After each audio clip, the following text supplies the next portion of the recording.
Assalamualaikum warahmatullahi wabarakatuh. Jumpa kembali dengan channel Cerita Rakyat Nusantara, upaya menumbuhkan kecintaan terhadap budaya Nusantara yang adiluhung sebagai sarana pendidikan karakter anak bangsa. Mari kita cintai Indonesia kita. Sebelumnya mari kita sebarkan kecintaan kita terhadap budaya Nusantara dan like, comment, and subscribe channel ini agar masyarakat makin cinta dengan negeri ini. Indonesia kaya akan ragam budaya. Secara turun-temurun, banyak kisah penuh hikmah tersebar. Dari generasi ke generasi, dari Sabang sampai Merauke.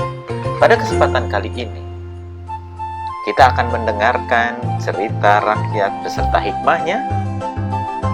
Cerita dari Betawi, sepasang pendekar Kemayoran. Pada suatu hari di zaman penjajahan Belanda di Kemayoran, hidup seorang pemuda gagah berani bernama Asni. Ia memiliki kemampuan bela diri silat yang mumpuni. Sikapnya yang anti penjajahan dan penindasan menjadikan dirinya orang yang paling dicari dan dibenci oleh Belanda.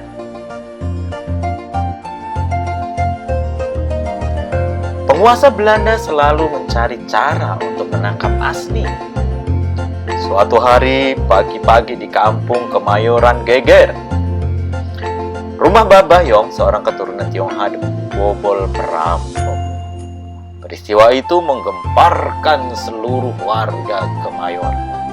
Sebagai orang paling dihormati di kampung itu, peristiwa perampokan tersebut segera ditangani oleh kepolisian Belanda. Ditemani lurah setempat, penguasa Belanda bernama Tuan Ruis mendatangi rumah Babayong. Tanpa banyak tanya dan berpikir, Tuan Ruis langsung menetapkan tersangkanya. "Tangkap itu Asni," perintah Tuan Ruis kepada lurah Kemayoran. Meski lurah tidak yakin, dia tetap melaksanakan perintah itu. Segera Asni digelandang kantor polisi dan dihadapkan kepada Tuan Ruis. "Apa salah saya?" kata Asni. Matanya menatap tajam Tuan Ruis.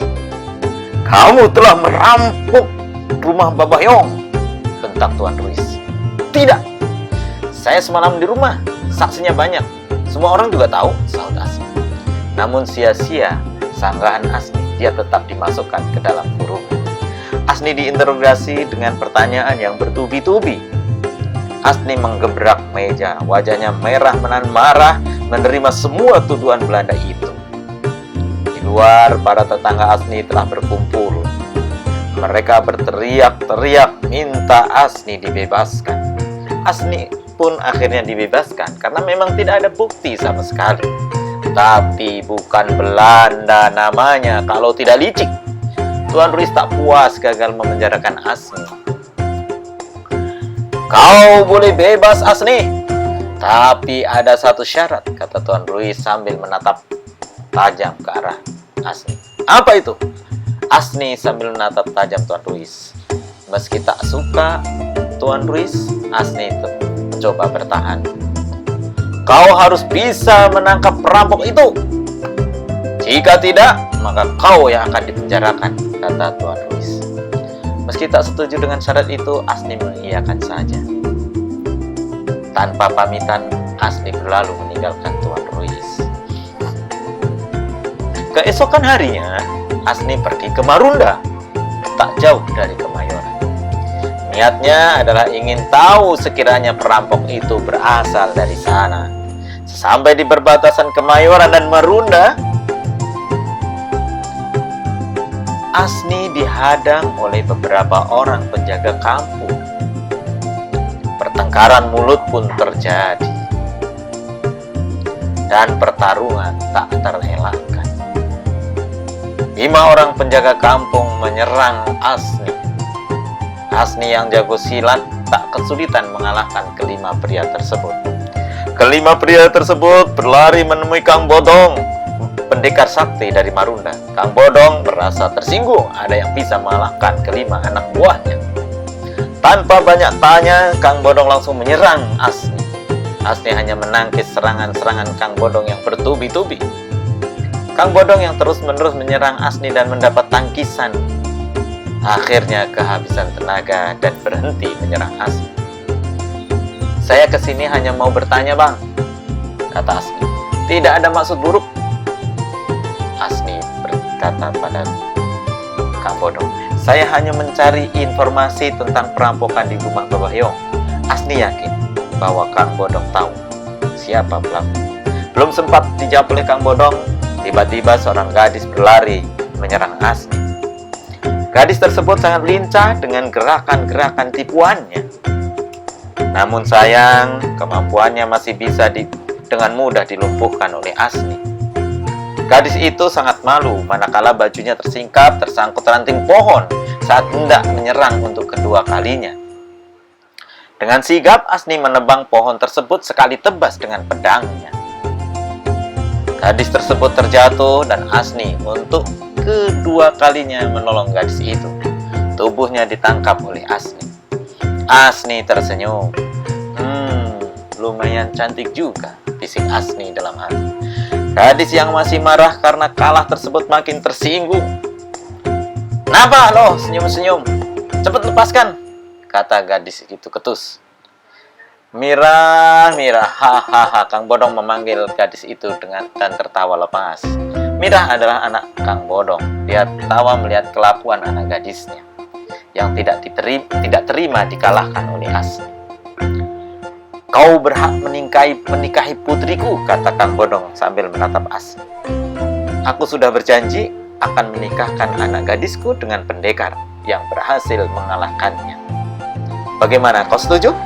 Lanjut Kang Bodong kepada Asni sambil melirik Mira yang tertunduk malu.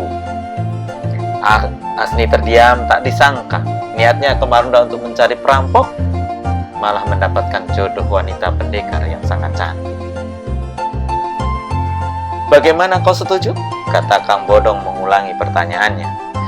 Kalau Mira mau, saya sih setuju saja, kata Asni. Masyarakat yang dari tadi melihat pertarungan itu lantas bersorak. Mereka gembira karena Mira sudah menemukan jodohnya yang seorang pendekar. Kang Bodong mengajak Asni ke rumahnya untuk didengar maksud kedatangannya ke Marunda. Setelah paham maksud kedatangan Asni, Kang Bodong dan Mira yakin bahwa pelakunya adalah Tirta, pemuda berandalan Marunda, kampung mereka. Mereka tahu pasti kalau Tirta sudah lama berniat merampok rumah Babahyong.